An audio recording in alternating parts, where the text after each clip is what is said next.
Two roads diverged in a yellow wood,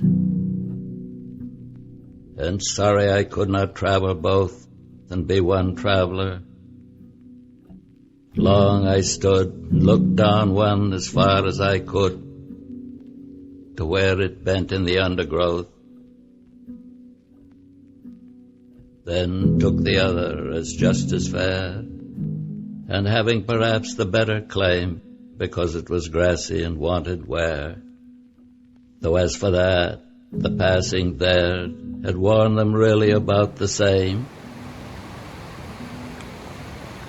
and both that morning equally lay in leaves no step had trodden black.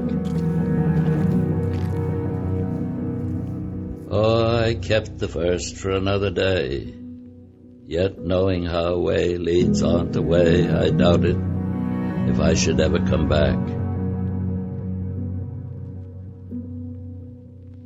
I shall be telling this with a sigh somewhere ages and ages hence. Two roads diverged in a wood, and I took the one less traveled by, and that has made all the difference.